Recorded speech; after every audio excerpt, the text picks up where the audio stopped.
Hello, good morning, good afternoon, good evening, wherever in the world you may be. Welcome to this unique collaboration between Chakra News and Gunner Short. I have with me the one and only Lieutenant General P.R. Shankar. General Shankar, welcome. Thanks a lot. Morning, Sandeep. Always a pleasure to be talking to you.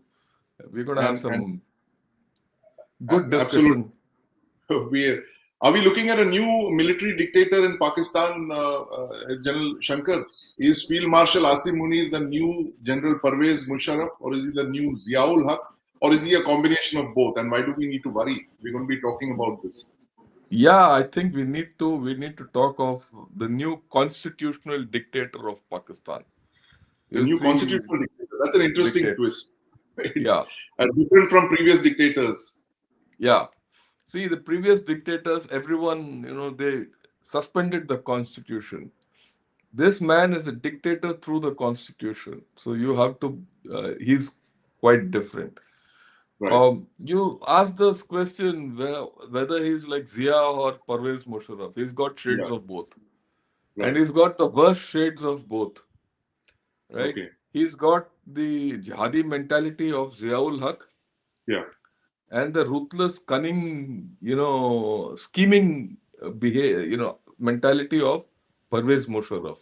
right. And I think that's why we need to be very aware of him. And I think of all the dictators one has seen, right from Ayub to Yahya Khan to Ziaul Haq to Pervez Musharraf, and now Right. he is the most dangerous, Okay. right? So we have to understand this man. Yeah, despots and khaki. That's nice. This is the one you That's did in India today. Am I right? absolutely, yeah. For India Yeah. Today Global, you can see all I, this is the rogues gallery of dictators in Pakistan. You have yeah. in the left, extreme right of your screen is Field Marshal Ayub, who's the longest served dictator of Pakistan, as General Shankar mentioned, 57 to 69. Then you have after him you have the second dictator, General Ziaul Haq, that is 77 to 88.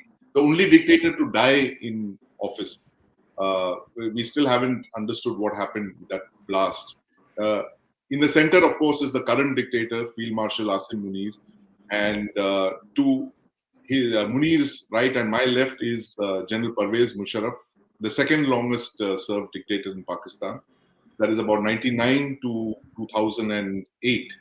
And of course, to the far left is the the shortest tenure of any dictator in Pakistan, 2 years and some months. That's General Yahya Khan. And General Yahya Khan has the distinction of of reducing Pakistan by 50%. The Pakistan that he took over in a coup in '69 was double the size when he left it. So actually, Yaya's I think is an idea of every dictator in Pakistan. General Shankar, I'll take just 1 minute Yeah, before I come. please. Every dictator, each of these five people that you're looking at, this rogues gallery, everyone thinks he is God's answer to Pakistan's problems. They take power, they do whatever they have to do, whether it's a constitutional coup, as General Shankar mentioned, what a beautiful coinage, or overthrowing the government through the Triple One Brigade. They all think that Pakistan's answer, they're God's answer to Pakistan's problems, and they leave Pakistan in a worse shape than when they took it over. And it's incredible. It is, decade after decade after decade, this is the story that has been repeating from 1957. The Pakistan of 1957 was a fairly prosperous Pakistan. In the 60s, they had a per capita GDP higher than ours. Ayub finished that off. Yahya reduced Pakistan to 50% of its size. Zia Islamized Pakistan. Musharraf, put in so many terror groups in Pakistan that you're looking at the world's largest number of UN proscribed terrorist groups in Pakistan.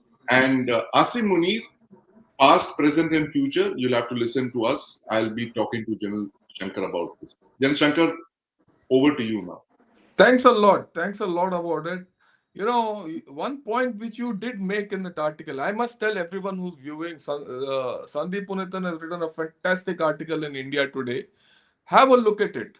Have a look Right. at what he's written in that, right? And you then start understanding these chaps well. all four of them before Asim Munir have left not only Pakistan in a bad shape from what they started with, they also ended up in disgrace. Yes, themselves Right? personally. Yeah. Personally, no one in Pakistan respects these four individuals. Right, right. Okay. So will this the first question is, will this fate escape Asim Munir? Yes. Right? I Can mean Asim before Munir I escape this fate? Exactly. yeah, so I like your view before I talk. No, Because you know, absolutely, Jan Shankar, and I've written that piece, and I'm going to embed it here after we finished speaking. Now, you have to understand the difference between the military in Pakistan and in India. The military in Pakistan is feared; it's not respected. It's feared, and these dictators are all loathed. There is a universal disgust when they are mentioned in Pakistan, even among civil society, whoever you're talking to. They are not looked upon kindly, as Jan Shankar said. They have all. There is no happily retired military dictator in Pakistan. They are all, shunned. They have social pariahs. Whether you look at the first guy, Field Marshal Ayub, not such a bad guy when you look at Zia and Musharraf, what they've done, for instance. There was something honorable about him, even in all his despicable deeds. Yahya, of course, was a debauch, right? But all of these guys, they all died alone in this thing. I mean, the difference is you have to look at the Indian army is General Shankar, who's sitting here. He's loved, he's respected. After this podcast, he's going to get up and go to the IIT Madras to continue his work. That is the difference between Indian generals and Pakistani generals, right? Indian generals live lives that are honorable, that they are respected, they are welcome wherever they go. They have a high social standing. In Pakistan, it's quite the opposite, precisely because of the despicable deeds that Munir and company have done. And the problem is, I totally let Pakistan be to its own devices. We have nothing to do with them. The problem is, and that is the reason why we're discussing these loathsome characters today, is that they affect us because of the terror that they've inflicted across the borders, because they believe that their whole existence centers around the hatred of India, and therefore they justify their existence by saying that India is opposed to Pakistan's continuation and is an existential threat to Pakistan, and therefore we must always fight India, and therefore we must, this death by thousand cuts and all of these stupid strategies that they have come up with, stupid, short-sighted strategies, which exactly what we're going to be discussing today, Jan Shankar. So Asim Munir, why is he a problem for India? What are his next moves going to be? That's most important. You've already set the discussion by you framed it by the kind of amendments that he's done. 6 months we've seen him hyperactive. Riyadh, Washington DC, Beijing. He's controlled, put the whole internal dynamics in place. He has literally castrated the judiciary. He has corralled the opposition. He has corralled the ruling party. What is Munir going to do in the next 6 months to 1 year? yeah, that's a very good question to ask. What's he going to do in the next 6 months to 1 year? I think you put the whole thing in a very small, concise manner. But let me elaborate on a few issues. Unlike the others, all dictators took over the country and suspended the constitution. They Right. threw the constitution away and ruled. This Yeah. man is ruling through the constitution. That's the first difference. He is Right. getting immunity, his laws, his power and rank and everything through the constitution. So this man is not going to be easy to dislodge. That's the first thing. In fact, the last amendment has put him as, virtually ruler for life. Right. Right? So he's got that. That's the first thing. He's doing it legally. So, right. This thing I would like to put across, let's retrace this man, what happened from the time he took over. When he That's took, November 2022. 3 years when ago. he took over, Yeah. a lot of things were not certain.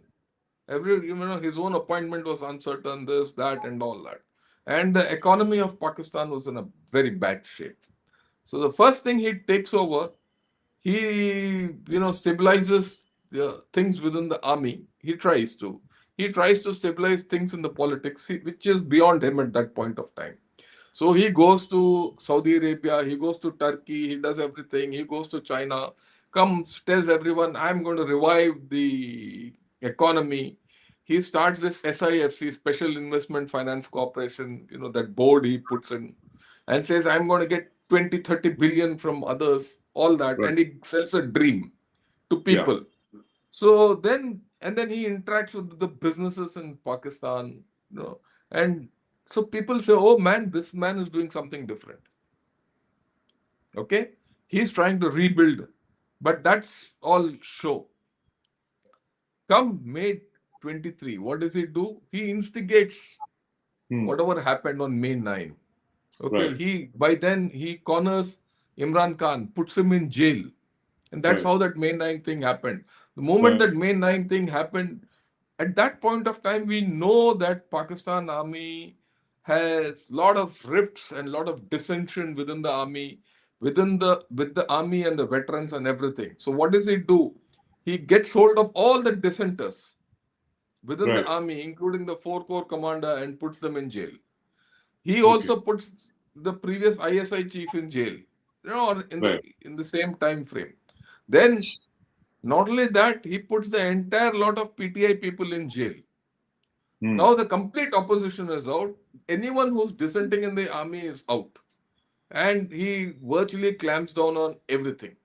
And we know even then this, government of Shahbaz Sharif at that point was a left-back government. It had no legal standing. Right. So then he gets elections done, right, last year.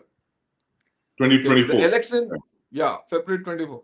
And he rigs the elections completely. And the popular vote be damned, he rigs it completely, irrespective of who's won or not is not the point. He appoints this Right. whole cabinet. Right. And the survival of this entire, Pakistan government is dependent on his support. And Right. he sells this dream also internally to, his own army. And the army Right. is fine because they're going to get power, Yeah. right? So complete power. He chugs along. Then he does the next thing he does slowly is the 26th Amendment, which he did earlier in the year. What did he Right. do in the 26th Amendment? He want the next thing, after having got the politicians, having got the army, the judiciary, which is the third angle of the triangle in Pakistan, power triangle. So he gets hold of judiciary and emasculates it. Yeah. He gets in something called the constitutional bench. And Right. then he says the executive has the power to appoint some of the Supreme Court judges to this constitutional bench. And that constitutional bench is the only bench, but within the Supreme Court, which has to hear all constitutional related matters. Right. The rest of the Supreme Court is out of the equation. But that is not enough. That doesn't give him, absolute powers. Then, now, how do you get that absolute power? To get that absolute power and to do further amendment to the constitution and everything, you have to do something where the whole nation is with you. So, what does he do? Remember the talk he gave to the non-resident Pakistanis? The first one, the two The nation theory speech. Yeah, the two nation theory, and Hindus and Islam is different, Yeah. and Yeah. that kind of a thing. And we are a different nation. Pakistan ka kya kehna hai type, Yeah. yeah, you must go and tell your grandchildren all about Pakistan, that kind of a thing. And then he stages this Pahalgam attack. It's all staged. Right. He provokes a reaction from India. Right. He provokes a reaction from India, does whatever he has to do, and he also now gets China and US on board through imaginative, description of outcomes of whatever happened in Op Sindoor, Right. right? And he sees that America and China have stakes in Pakistan. He exploits those stakes and interests, Right. gets them both on his side, splits the, you know, thing between India and USA, and gets the entire country behind him in Op Sindoor. Look, And then he, Saudi Arabia also later. yeah, no, that's later. That's a little Yeah, later. right. Okay. Now he consolidates. Then we know that he plays himself into Trump's lap with the Yeah, lunch, and then 3 trips he's made to USA. Right? He's also gone to China. He's gone to Turkey. He's gone to US, KSA, and he sold everyone a dream. right. Look, he's a deceiver. He's known as a deceiver.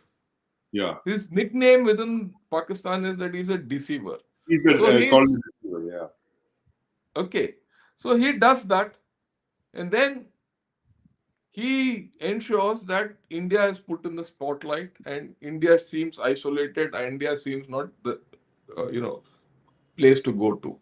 Then he makes use of this war between Israel and Iran, and then he makes use of that is Israel bombing Qatar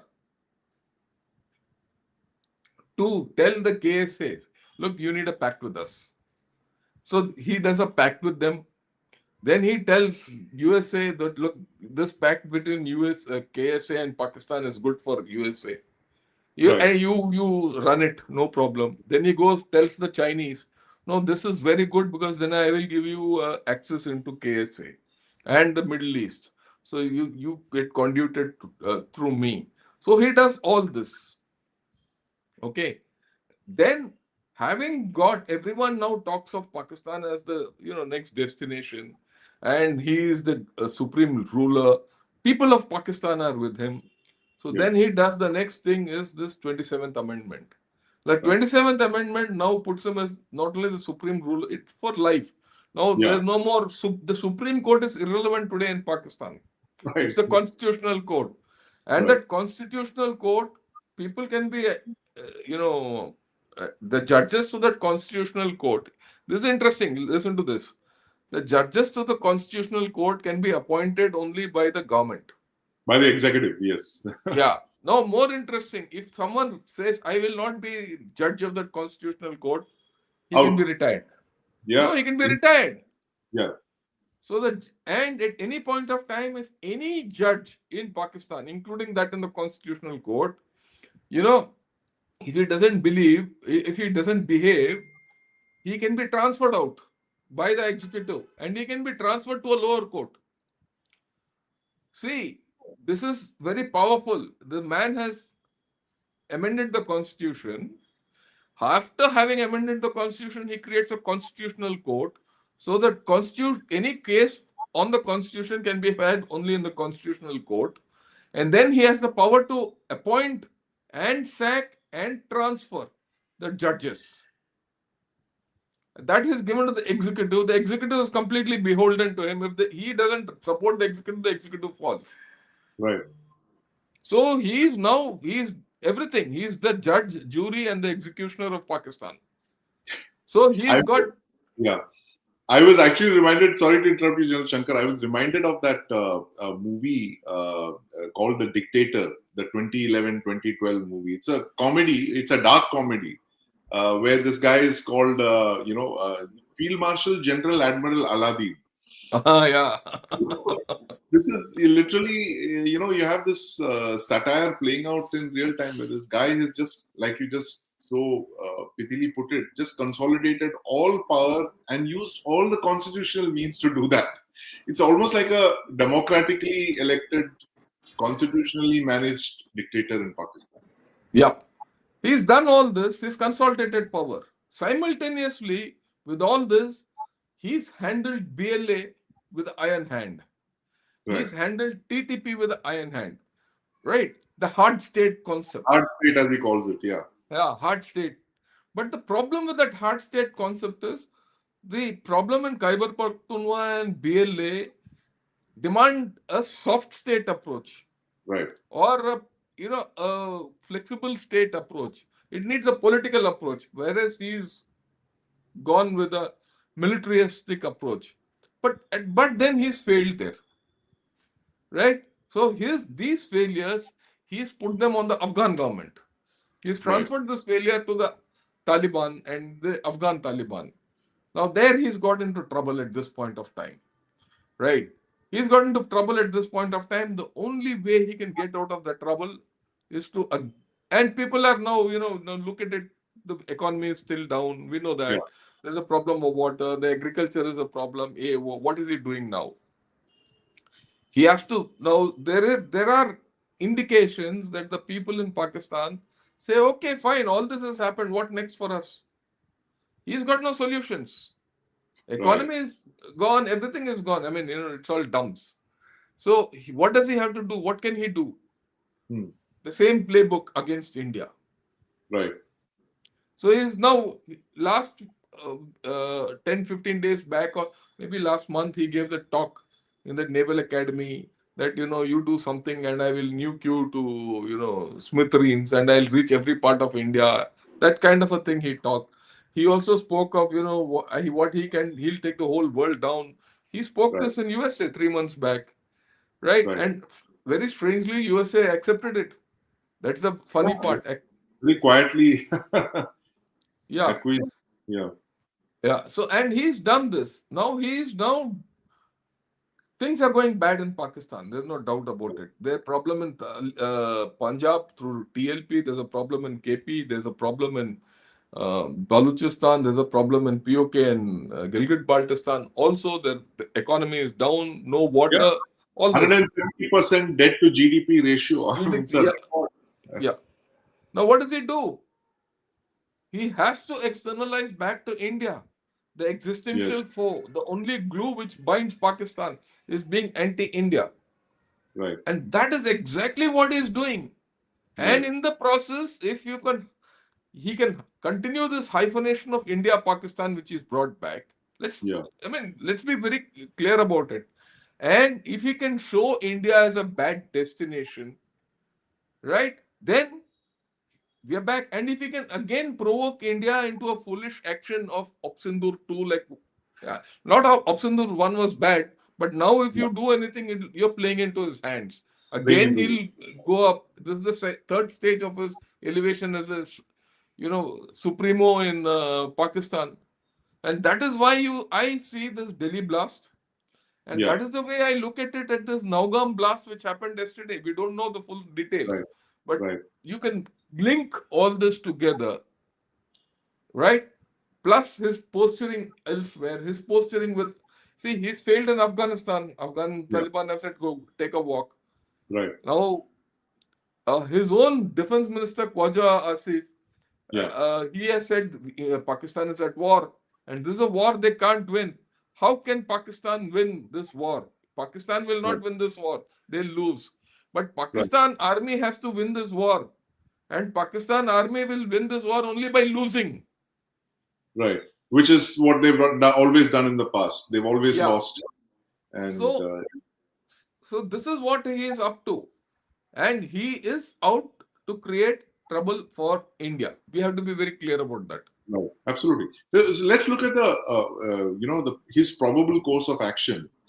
Some probable steps that he could take. I mean, and look at their likelihood. First one, of course, as you said, this proxy terrorism. It's already seems to be in play in Kashmir and in Delhi with this terror cells linked to the Jaish-e-Mohammed. The second, of course, is your cyber and diplomatic offenses, all the rhetoric, the Hindutva, partition, two nation. That's also underway, right? In a sense, all his speeches have been about that, this two nation theory. What about something like limited conventional probes? So, what is the likelihood of that? There could be incursions along the LOC to, maybe test our defenses. He could. Don't rule it out. Don't rule it out that it could be. And look, again, something we heard a little of it in the Sir Creek issue. Right. Okay, something. JNK. JNK, something he can start. He will start. Bangladesh. He'll exploit Bangladesh. You see the overtures to Bangladesh and Right. Yunus. Right. Right. Right? So something from Bangladesh will happen. Then he will be rest assured he will go and instigate the Chinese. See, the Chinese thing is interesting, which people don't seem to be understanding. Right. As of today, China is itself in a problem, right? Now China is in a problem with Japan. There's a kitbit going on there. Yeah, yeah, China, and there's a problem with Taiwan also, which is re-emerging. The Indo-Pacific is re-emerging. right, Okay, if the Indo-Pacific re-emerges as a major theater, yeah, America will switch. right. America will switch there. If America switches its attention there, Hmm. okay, right, American attention from this place will go away, which is detrimental to Asim Munir, Right, and it is not, and it is detrimental to how putting India-US relationship down. The moment the Indo-Pacific comes back into focus, well, you have India back up, and that's happening already. Okay, right. so he has to go back to China and do something to ensure that China is pulled in here, and something happens here, so that the Chinese focus actions this side will keep US rooted Remain, here. right. Remain on the western borders, on China's western borders rather than their Yeah. eastern flank. So I won't be surprised if something happens, in China and this side, something happens, and that whole story comes back to us, and Right. that will also break any friendship between India and China, which is developing. I wouldn't say friendship, normalization of our relations with Normalization. China. Yeah. Right. So he will put a spoke there, Yeah, right? So he is quite a scheming guy. His yeah, survival depends on, you know, uh, focusing Pakistan's attention on India. right. Okay. Now, how much can this terror go? Another third or fourth uh, terror incident, right? Like in Delhi or in Naugam or maybe one or two more. Everyone will say Pakistan is back in action Right, as a terror hub. Then you will start going towards FATF. You will start going to this, that, yeah, all that. The focus on Pakistan has to go. The right, focus on Pakistan has to go off. The focus on India has to come. right. So, so the focus on India will come only when China starts its action in Hmm. some form. We don't know. I don't know. I'm probably second guessing whatever this thing, but it might be a wild moonshot. But this is the Right, way he would be thinking. right. So the rhetoric and the diplomatic thing is underway. The terrorism is being activated. You're saying that there is a likelihood of those conventional probes that they've launched. What are the chances of, say, nuclear saber rattling or a full That scale mobilization? Yeah, that will be there, provided you give him an opportunity. Right, See, he every time our chief or air chief or our defense minister talks of POK or talks of Pakistan, we will change the geography, we'll change the right. anatomy of Pakistan and all. You're giving him wind to talk what he wants. Oh, okay, okay, Okay, and the moment you see any offensive action by India right, puts the complete uh, people of Pakistan behind this man. And when he starts the nuclear saber rattling, you're solidifying his rule. right. He might do nothing, but you are consolidating his position. People will say he's the only one who can, Who you can know, save us? That savior save us. complex, that savior complex comes to the Yeah, fore, right? Yeah. yeah. So I mean, this is how he is going to behave. He wants to lose. I mean, here's a country which wants to lose militarily to gain politically. Incredible. So, This is, yeah. I'm reminded of this, movie called Dirty Harry, if you remember. Yes, yes, Clint Yeah, Eastwood's. in Dirty Harry, the villain gets beaten up he pays one chap to get beaten up, Yeah, yeah, and then goes to the public and said, Dirty Harry did it. And he yeah, gets public sympathy and yes, he gets legal, cover from the police. right. Okay. Same thing here. This chap is something like the villain in the Dirty Harry. So, but I must tell you, General Shankar, that Dirty Harry ends with that villain being blown off by Clint Eastwood, and he Yeah, that's also a truth. go ahead and make my day, punk. Go ahead. So, And in this case, you're saying that is not the action that we should take, as in we should not respond. And this is a continuation of what you said, very far-sighted statement. I still remember last discussion that we had. We were talking about why we must not play into his hands and give him what he wants, which is basically a military response. And we should look at other means, political means, economic pressure, all of those things. I think, are you still of the opinion we should continue that?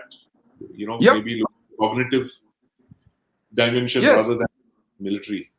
Yeah. I think you hit the nail on the head. Don't give him a military handle, right? You need to exploit the cognitive space, and he's got given you enough space. Right, Okay, he's got given enough space. And let me put it this way. Let's talk of his position. While he's built himself constitutionally to be above law and for life and all that, yet the base is weak. I'll tell you why the base is weak. Tomorrow, if by international, edict or circumstances, Imran Khan is sprung from jail right, and something happens in Pakistan, whatever, and Imran Khan comes into power and he says, look, this entire government was illegal. So anything passed by this government, any constitutional amendment passed by this government is illegal. It's a decree, right, right? And there's enough proof to say that this is a Form 47 government. That's what Pakistanis themselves say, right? So if it is illegal, then this man is himself illegal. right. That's his weakness. Why are we not doing this cognitive warfare against him on that? Right? Then there are enough cases in Pakistan where people have challenged the 26th Amendment. Hmm. Now there are people who are saying if the 26th Amendment itself is under challenge, the Right, 27th Amendment is also illegal. It can't be put through because the 27th Amendment in Pakistan is based on the 26th Amendment. right, And if one judge can be motivated and bought off or in Supreme Court right, and put a criminal case, not a constitutional case, and in some form legally in the Supreme Court of Pakistan, and the Supreme Court judge says, look, the 26th Amendment is criminally incorrect, or it has got criminal angles to it, and we'll hmm. deal with it criminally. It's a criminal case. If the 26th Amendment becomes a criminal case, and then the 27th Amendment also comes in, the thing, this man becomes shaky. Right. So I think he's given us an opening to do lawfare, Lawfare. Right. right? Yeah, We need to do lawfare first. Second, of course, we are doing on the right track with Afghanistan, yeah, right? We have to do whatever we have to do with Afghanistan. We have to do whatever we have to do with Balochistan. We have to do whatever we have to do with the TTP. We have to start the outreach to POK. I'm very clear about it. right. And this is something which I've been speaking from a long time. Everyone says, I say this. In our country, I find this as a strange paradox that the politicians want military action, but military people like me want political action. You mentioned that. Yes, I remember that last time as Yeah. well. But yeah, it's a conundrum.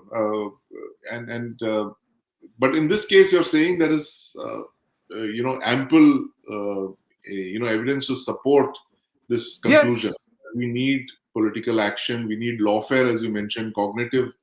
I mean, literally all of government approach, rather than just go for the military thing, which is a one-shot kind of thing, which will the effects will wear off, rapidly. That's what you're saying, Yeah. Yeah.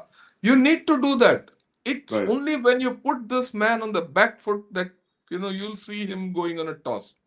You have to paint this man for what he's doing economically to Pakistan. You have to get after the FATF. There are Right, no there are no military solutions to Asim Munir. right, right. There's another point of history which I want to, which you have actually brought out, which all of us have to start thinking. Sure. Every dictator in Pakistan, right, went into disgrace. Why? He went into disgrace because of his actions, Yeah. and the disgrace was by the people of Pakistan. Right, right, You have to use the people of Pakistan to leverage this fellow out. right. Yeah, you're absolutely right. Like, Field Marshal Ayub, he fought that war with India in 1965. He had no reason to do that. I mean, we were pretty okay. Our relations were fine. See, he launched Operation Gibraltar and Grand Slam and all of that. And Pakistan became an economic basket case after that. There was widespread, hatred. There were riots. There was, economic unrest. People had come out onto the streets and they forced him out in '69. And Yahya, of course, he lost half the country. The military turned on Yahya and they exiled him. Zia, of course, died in harness. He possibly would have continued for a few more years had it not been for that explosion. Mysterious until date. But Musharraf is a classic case, Shankar, where the entire civil society, and this is, they say that the free press that Musharraf had created actually turned on him. The free press, the political parties, Benazir, Nawaz, all of them, the courts, the most important, the Supreme Court turned on. And I think that is, Munir has actually learned from Musharraf's example and not the previous guys. He has looked at the Musharraf playbook. What is it that did Musharraf in, and how do I neutralize all that? So it's like, the case of fighting the last war even better and making sure that those circumstances don't come to haunt me. That's what he seems to have done here. No, there's no doubt. Today, the complete media in Pakistan is run by the ISPR. Yes. I heard this in one of the Pakistan media channels only. Even the ticker tape, what comes on the ticker tape on each channel is identical, word to word, as per ISPR dictates. The courts were, the courts were the nemesis of Pervez Musharraf. Right. Okay, and he has gone after them and finished the courts off. That's why that's 26th and 27th Amendment and the way the judicial transfers are to take place, everything has finished off the judiciary in Pakistan completely. He's ensured that there's no Iftikhar Chaudhary there's no Iftikhar Chaudhary will come. There's no question of another Iftikhar Chaudhary. He just neutralized all the opposition. Yeah. Plus, he's now taken the nuclear button out of the civil hands. Right. Right now, by creating, the Chief of Defense Staff and this national, CDF, Chief of Defense Forces, he is now subordinated the Air Force and the Navy to the Army. Right. Right. And, so that, look, this again, we need to understand. The Pakistan Air Force was the one which, has got all the glory in Op Sindoor. Yes. Managed glory. Now, Pakistan Air Force was becoming a little more big for its boots. Okay. So, they've also gone back, into the prison.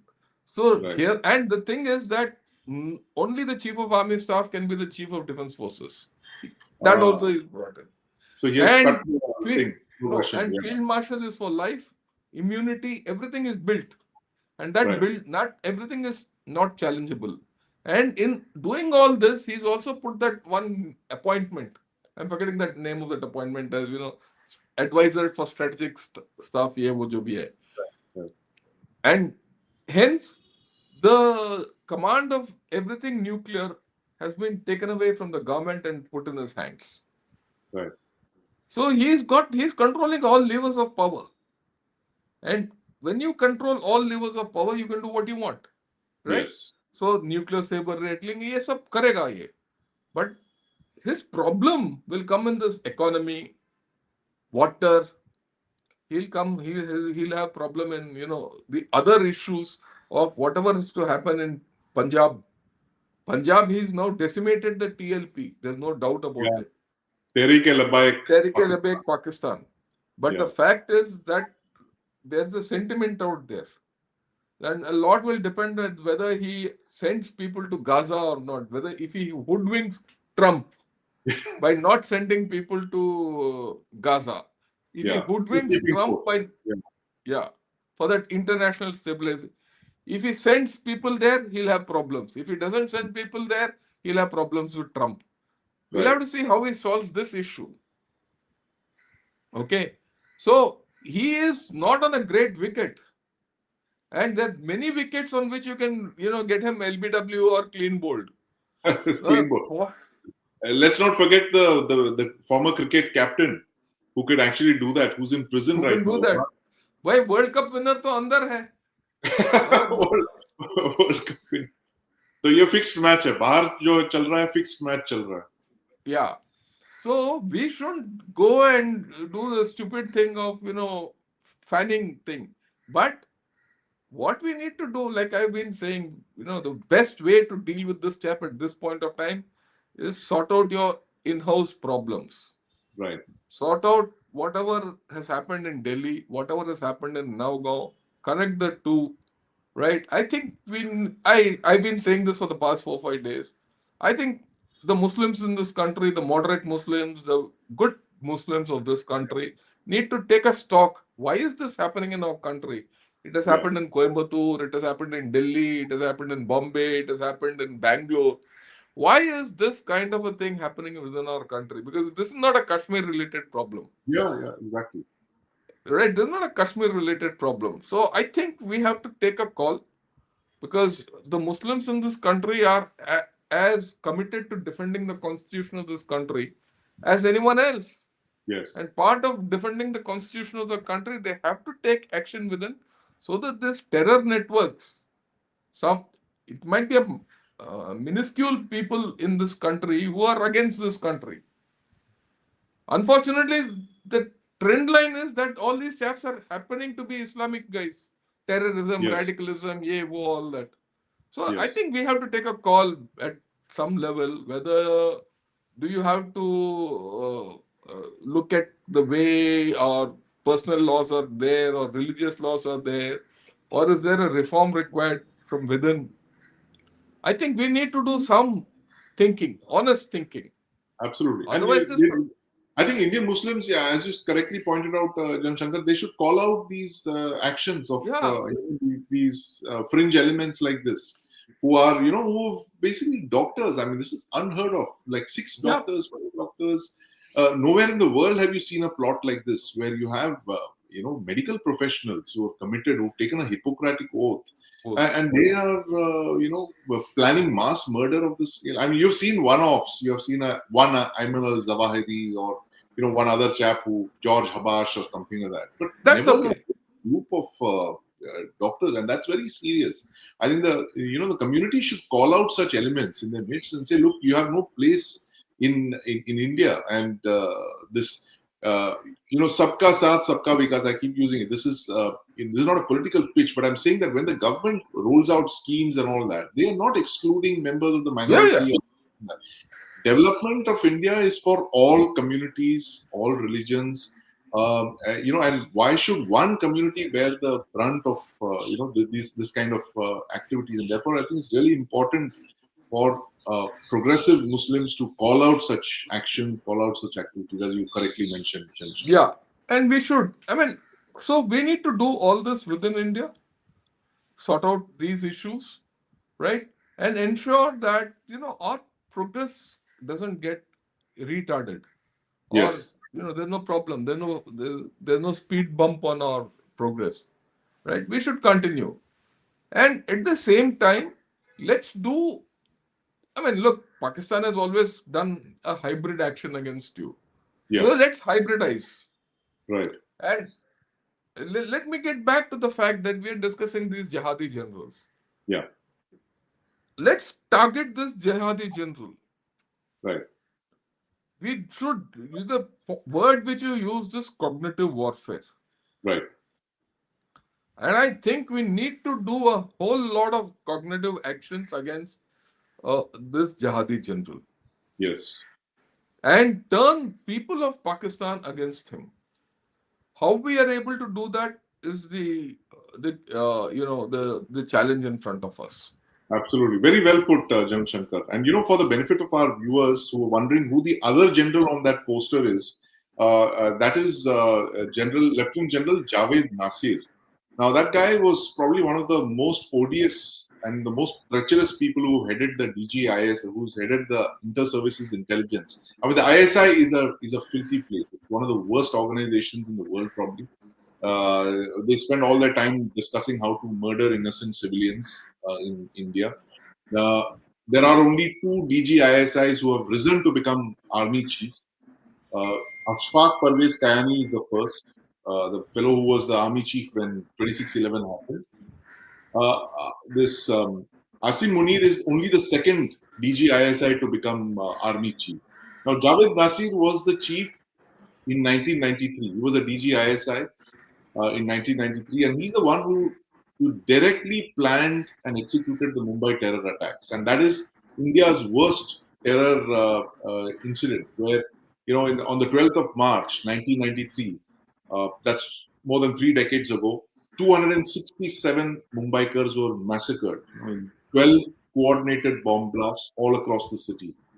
And this was something possibly even the army chief at that time didn't know, because Nasir was this hardcore Islamist and he believed in this jihad concept. And there's so much of writing you can find out that this is not my conspiracy theory. This is very well documented. Javed Nasir was an engineer officer. He died just last year. And he was a member of the Tablighi Jamaat. And he believed in this thing of proselytizing for Islam and all of that. So Asim Munir is in the same mold of General Javed Nasir. And like General Shankar has mentioned, he's got characteristics of other dictators like Zia and Parvez Musharraf.